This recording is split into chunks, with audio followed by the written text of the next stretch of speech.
realizing it. Are we rolling? Are we doing this? We're doing this, bro.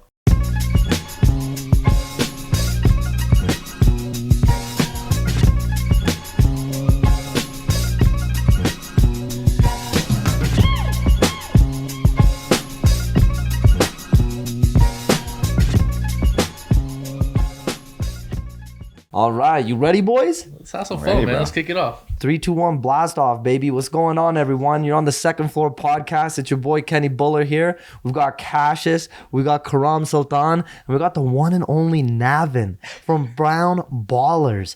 Everyone's been raving about this guy lately. Edmonton CBC News has said Navin is the up-and-coming Brown Baller of the Year. You got jokes, bro. Hey, this dude got hella jokes. No, but real talk, man. It's such a pleasure to have you on. There's so many things that you're doing in the media space and through what you love doing that it's been a no-brainer to have you on the Second Floor, brother. And today we're excited to, talk a lot about the similarities we have. There may be a lot of differences. We all talked in our pre-interview, for those listening, that we want to find a way to disagree today. So I find a lot of us, not only do we have a lot of similar interests, but there might be some different things that we may not agree with, but we want to be able to share that and bring to light. And we want people to know more about your story, Navin. There's so many cool things you're doing. I've been seeing a lot of what you've done through In the Lab and noticing how you've taken your love for basketball and now you're applying it in different things. And I'll be honest, man, I know very little about them. I'm somebody who actually, in comparison to Karam and Omid, these guys love ball. I don't. I only know it through Brown Ballers, right? So I'm excited to see and hear about your story, man, and get our audience to get to know you. Nah, man, I appreciate you guys having me, and I'm excited to be sitting next to this fool right here. An OG. This is a reunion. It's like a reunion we'll get into that later, and just to be in your guys' presence and be on the podcast. I appreciate you guys for real. 100%, brother. I want to ask, if people see you on the street or if you're at a networking event, someone's like, oh, tell me about what you do. How do you answer that question? It's the hardest question because I feel like every day I add something new to what I'm doing, which is the worst thing to do as an entrepreneur. Simply put, I tell them I'm an entrepreneur that builds digital brands. So my focus is content. If you want to build a brand through content and apparel and events, there's no one else to go to. It's just me. And then if you're in sports and basketball, I'm the guy. Nice. That's clutch, man. What's your favorite merchandise that you've made that you feel not only it maybe wasn't the one that you were the most successful in, but it was the one that you made and you're yo, this is why I do this shit? That's actually a really good question. I appreciate you asking that. We've been doing apparel for I don't know, 6 or 7 years, so we made a lot of stuff. Definitely the first thing is I'll say this is our shoes. So we've sold over 25,000 pairs of shoes. We've sold more shoes than a lot of NBA players, and no one knows that. I'm just a random dude who helped Devin build a brand, but also Devin never played. Dev, he never played in the NBA. Yeah. So to have that opportunity to put shoes out, sell them crazy in China and all over, that was definitely a moment where we're yo. Because we used to have a house in LA, and we used to ship all the orders one by one. I used to ship all the orders one by one. So when we had whatever, I think at that first shipment we had $600 of shoes, right? And me and Dev were sitting there damn, bro, I don't think we're going to sell these shoes. That's a lot of money, a lot of inventory. We never sold a shoe before. It drops in 24 hours, it sells out. And I just remember the grind of me packaging 600 pairs of shoes one by one, box by box. Those are the memories I'll never forget. You know what I mean? That's some Phil Knight shoe dog shit, bro. Seriously, that's cool, man.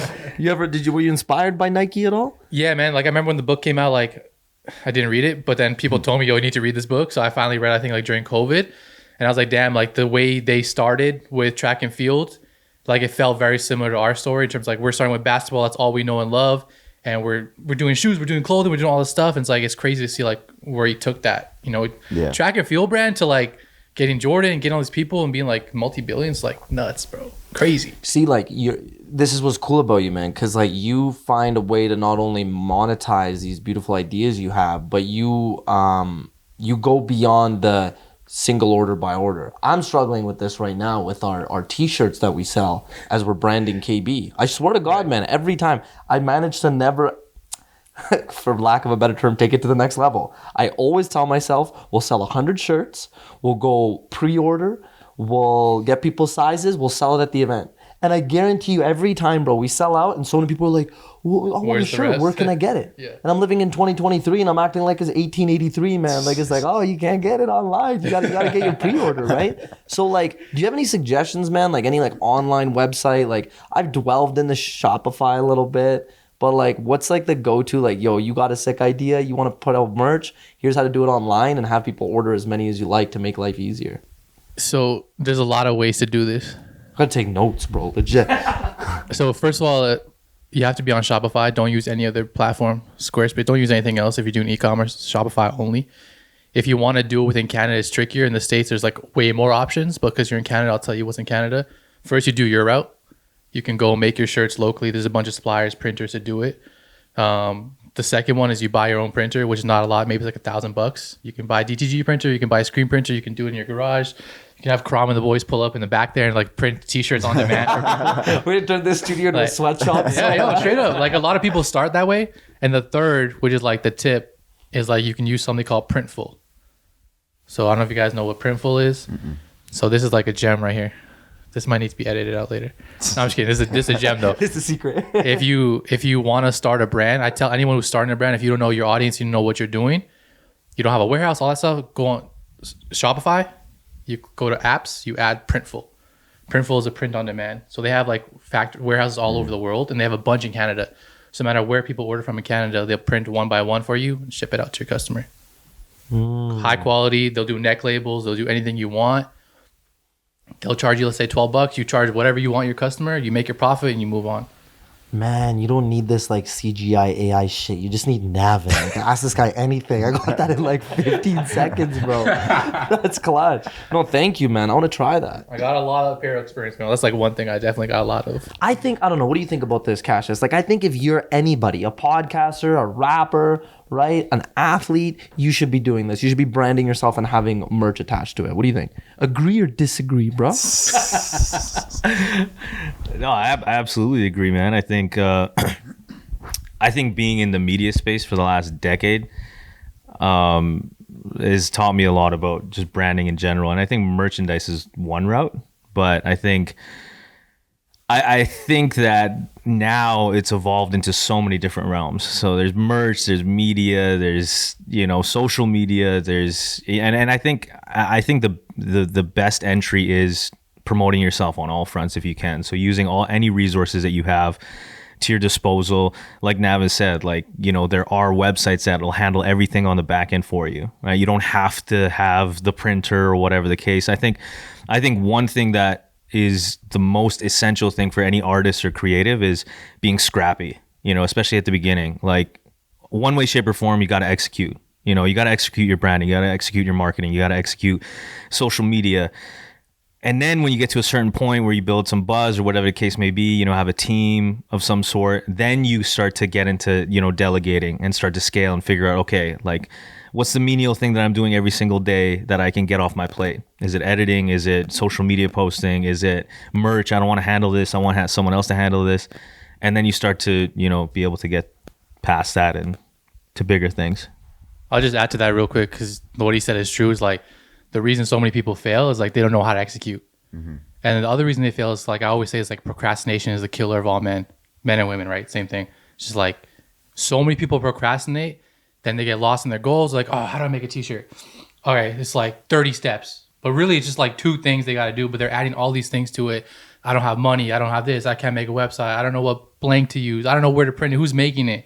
It's like, damn, man, if you just like did it and shut up, like you'd be past like 90% of the people in the world. It's so true, man. You have 10 more reasons to not do something than to do it. I find that's what happens in any decision people make.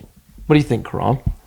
Bro, I agree. And I think even like I've had the pleasure of knowing Navin for quite some time. And I recall even in previous years where when you're running Grizzlies, the gear had to be fresh, right? And there was always buzz around like, oh, did you guys check out Grizzlies gear, right? And like it was just different, and it might have not even necessarily been better, but the fact that it was just different and unique is what made it stand out that much more. And the fact that Navin was also doing it also made it stand out more because there's new and upcoming people running different clubs. So I think definitely agree with branding yourself and making that buzz, and definitely agree with wanting to execute more than being trapped in your own head, because I've been victim of that many times, where my perfectionist mindset is always like, I see the vision in my head and I visualize things a lot.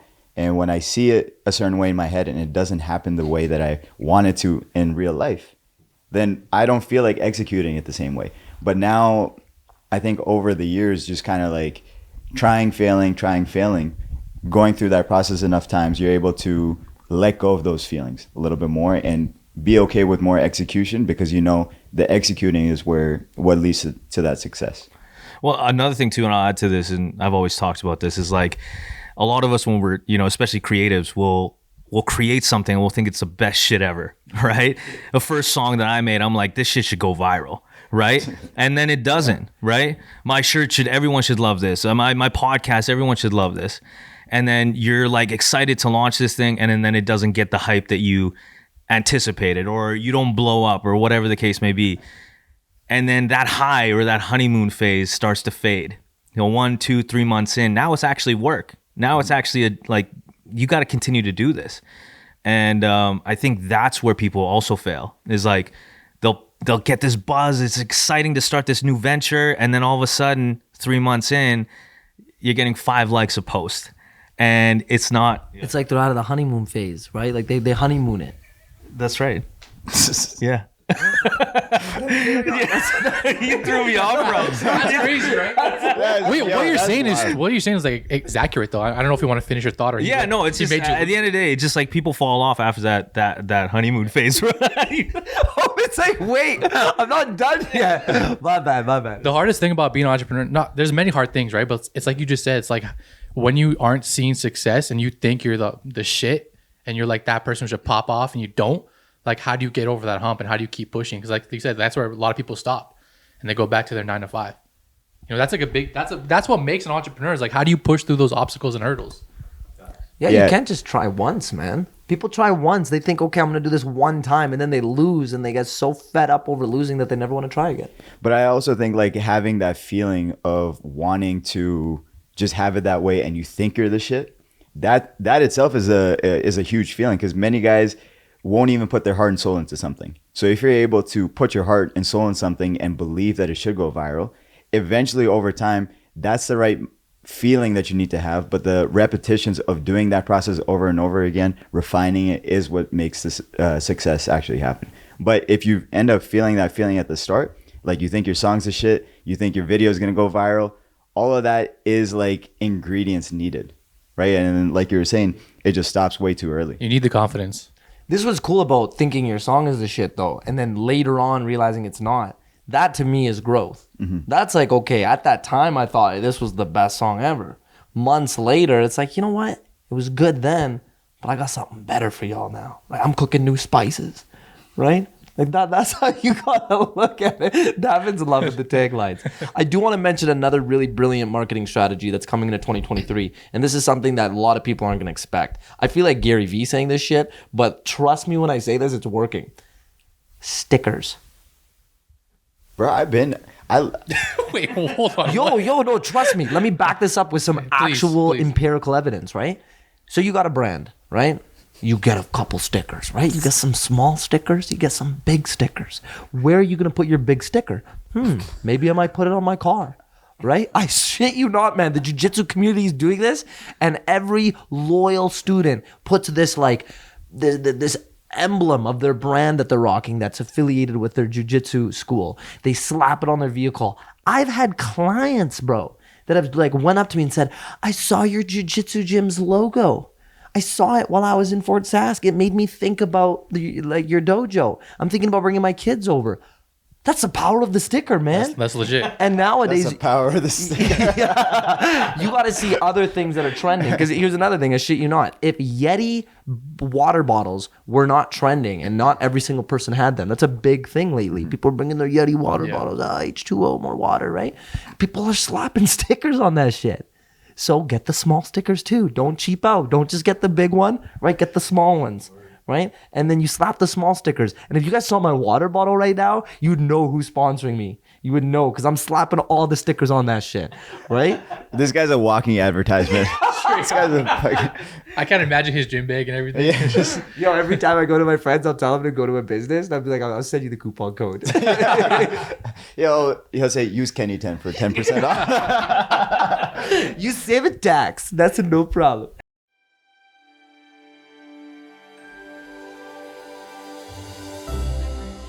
Great stories are timeless. To be a great storyteller, one must bridge the gap between an alluring narrative and the audience, to pull at the heartstrings and to shape the imagination. At Q Films Media, we're more than just a media production agency. We are a powerhouse of creative individuals, content creators, who specialize in telling great stories. Stories that are intimate and kept closest to the heart. Stories that are powerful and inspiring, that spark boldness and action. We are Q Films Media. We're here to tell your story. We are always unseen.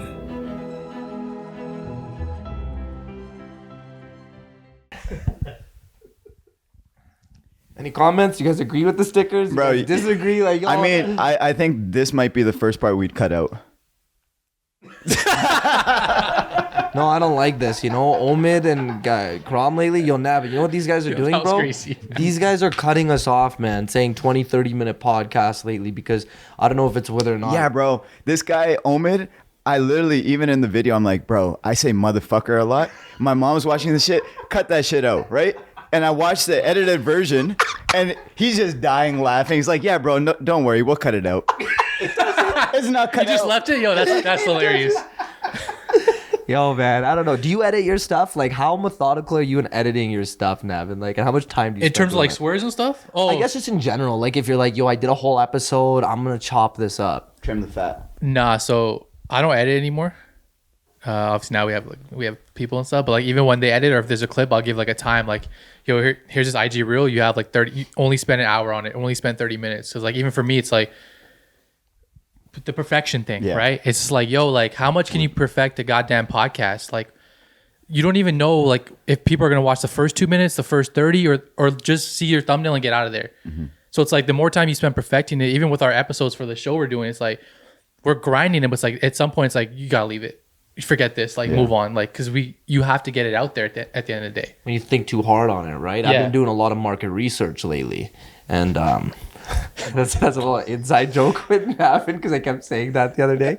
But no, real talk. How long of a podcast can you listen to or prefer? Like, do you look at a time and do you kind of get a little overwhelmed and would it question whether or not you listen to it? This is a good question.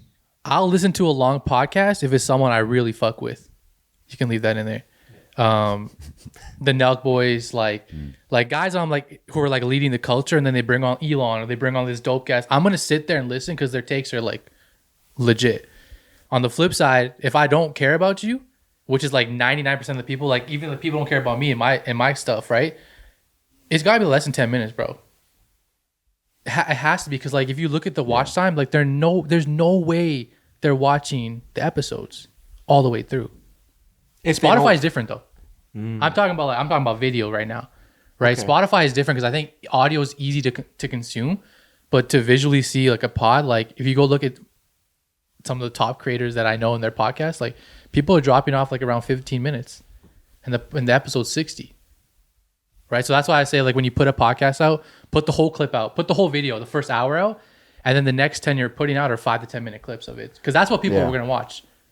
I'm Right. seeing like 3-hour episodes, man. I put my fingers up. That's why. Like all these like people I listen to, like Lex, Like Joe Rogan, yeah. man, Theo Vaughn, like they're chopping it up for 3 hours. But Omid always makes a good point because I'm the type of person where I wish we could sit here for 3 hours and chop it up. Omid's a realist, bro. He's like, no one's gonna fucking listen to us, bro, for 3 hours. We're not Joe Rogan. We're not Joe Rogan. I go home crying at night, bro. Like, I'm Joe Rogan, right? Like, how many years we gotta be doing this for?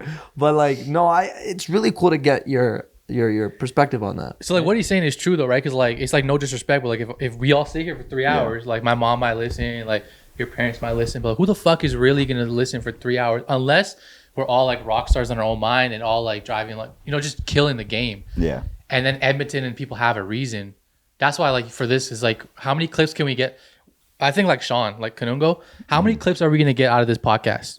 If we don't get at least 10, then we probably wasted time. Yeah. Yeah, that's facts, bro. And I think this is all like just brand building exercise, right? At the end of the day, it's the podcast from a skill standpoint, from a, you know, just branding standpoint. Like, well, I started the podcast just based on being consistent. I was like, how can I, back in the day, no resources, no cameras, no lights, no studio, my office didn't have fucking heat. Like fucking, it was. That bitch was cold when I did the Yeah. And it was like, but I'm like, every year I was like, fuck, man, like, I wish I could drop a YouTube video at least once a week. Yep. And I couldn't figure out the format. Then I was like, you know what? Podcast is simple enough to film and edit. I can do 1 hour episodes, chop that bitch up, post it on, and it's easy. Once a week, Sundays, Saturdays, whatever it is. And I could sit, talk, and then I can post that shit. And I'll spend the entire Sunday editing it, whatever, and post it. And that's how we started. It was just me and Kenny. And I remember spending my entire Sundays just editing the podcast, like slowly trying to figure out how to make a thumbnail, all this stuff. But what I was really proud of was like, okay, I'm dropping once a week on our platforms. No matter what, doesn't matter if it gets 1 view, doesn't matter if it gets 5 views, Exactly. I'm posting every single week. So I figured out the consistency standpoint, right? And now obviously 3-4 years in, we're still dropping once a week, which is dope. And again, doesn't matter about the views, whatever the case may be. It's, for me, it's an exercise of like, the machine is still fucking rolling. The machine's rolling, bro. Yeah. Right. Like you said, like that's half the battle is like that consistency. And that's, again, why so many people fail, because they maybe didn't do the exercise or any exercise that you did to try to create that routine in your life to be able to put this stuff out there. Absolutely. You know what I mean? So that's great you said that and did that. Yeah. I also liked how you guys waited to be 10 episodes deep before you guys started posting. I don't know if you guys remember that on That's launch. smart.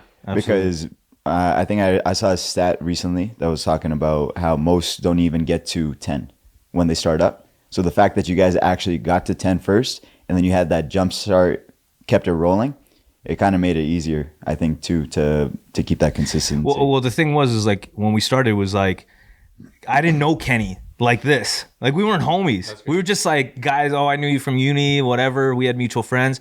And then it was like, okay, let's start a podcast. I'm like, I don't know how this guy's work ethic is. I don't know, whatever. We've talked about this, right, on the pod, but it's like, I don't know if I can work with this guy. So I told him, I was like, hey, let's just 10 weeks in a row. That's our goal. 10 weeks. If you come every single day, every single week into the studio, we have a guest, we're talking, we're rolling. If we can get past that 10 week mark, okay, then let's brand it. Then let's launch on YouTube. And it's because a lot of people, you'll see these Instagram profiles, right? Somebody starts a podcast or a brand. It's like brand coming soon, right? Like in their bio, it's like coming soon, like whatever. And it's like, bro, you just lost that launch. You fucked up your own launch by just by making that IG page versus having the collateral beforehand, having a strategy beforehand, when we started 7 days. Every single day we were posting something. A photo, a video, a fucking story every day. You remember, right? You remember those days, right? And that was strategic in the sense of I don't want this launch excitement to fade. I want to give it enough juice beforehand. Right. But Kenny was like, yo, bro, let's post this shit. I'm ready. And I'm like, bro, wait. Let's hold off on the brakes just a little bit. That's a really smart move though on your part. Yeah. Both you guys' part. Yeah, those were fun days, man. Those were the beginning days.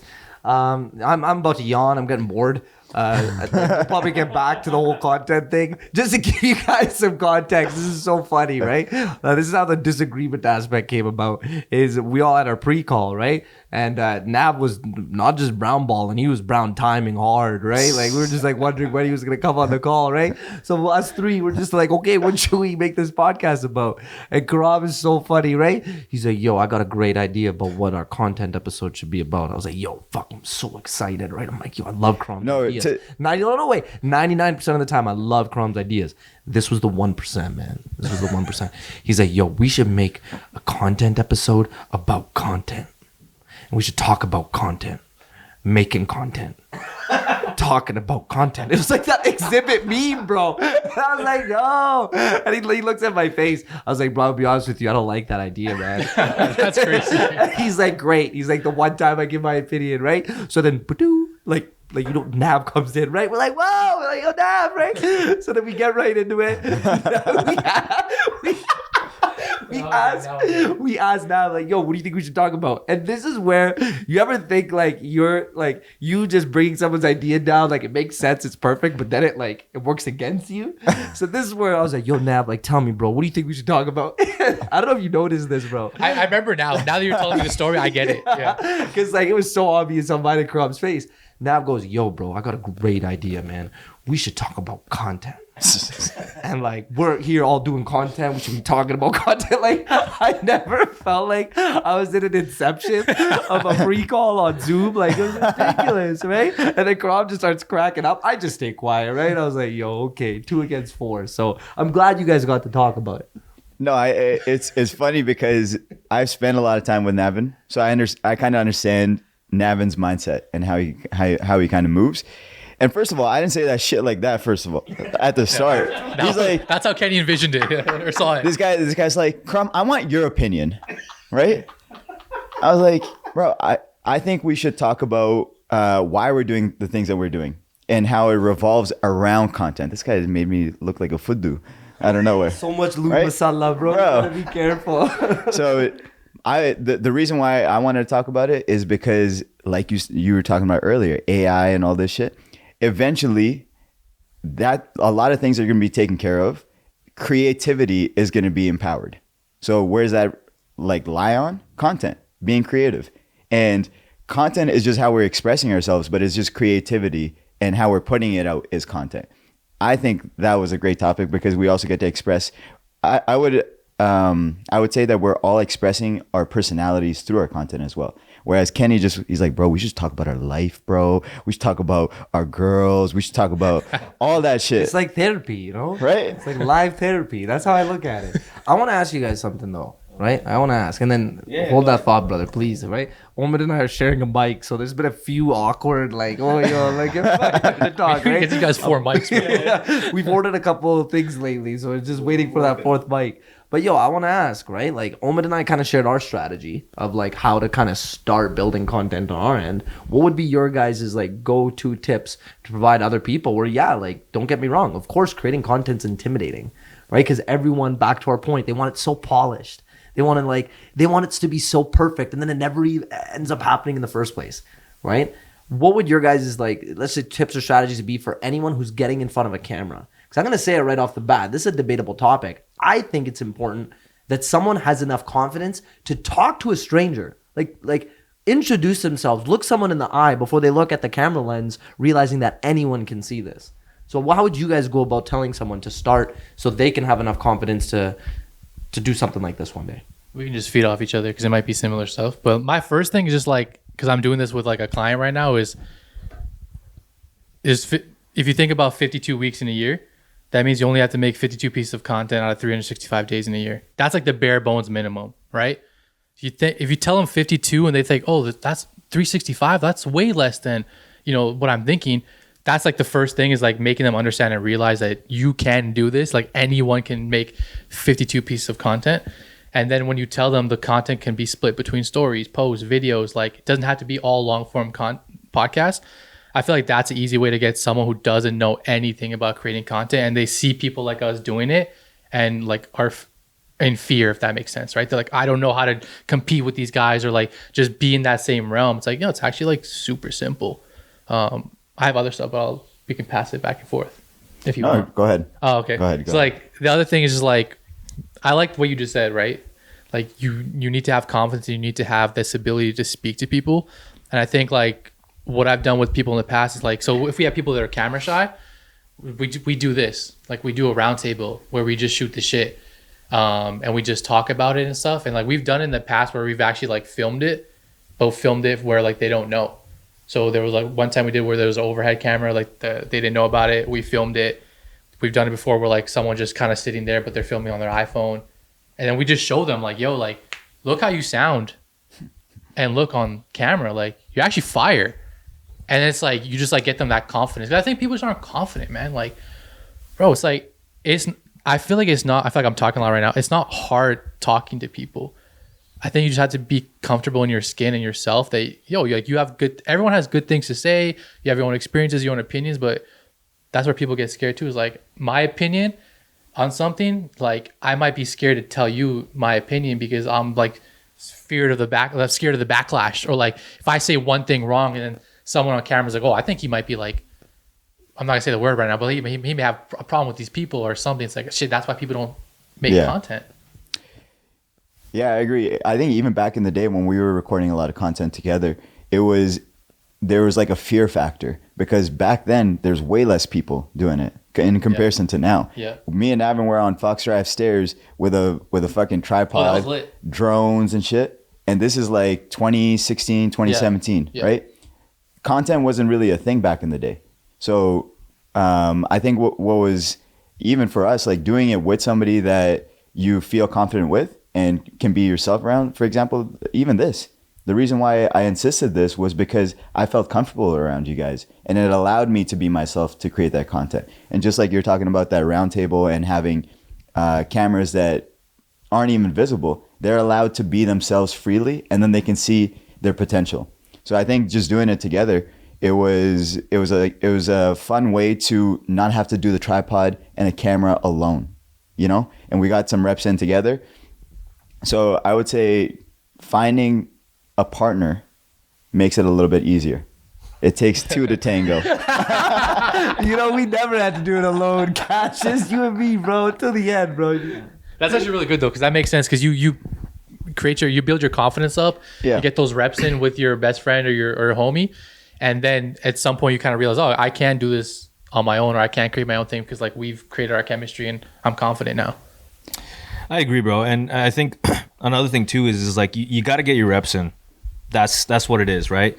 If you're not confident on camera, start with written content. Start with something that you are comfortable with. It doesn't have to be video off the hop. You don't have to be like Kenny said. You don't have to be Gary Vee off the hop, right? Like I remember even back in the day, like when I couldn't make video, I was journaling.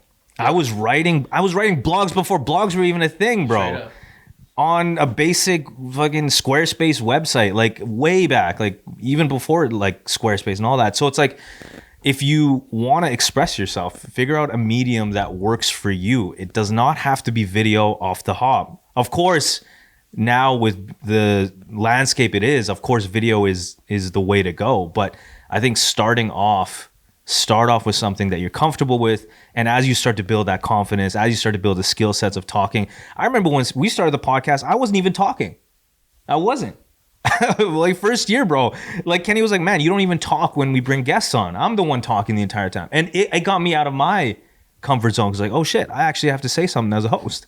Right? Like I can't be this introverted, I can't be the introverted brown guy no more. Yeah. And I imagine myself being on camera, but I wasn't there. Yeah. But I started that way. So now it's obviously switched. There's a full switch, bro. That's what that is.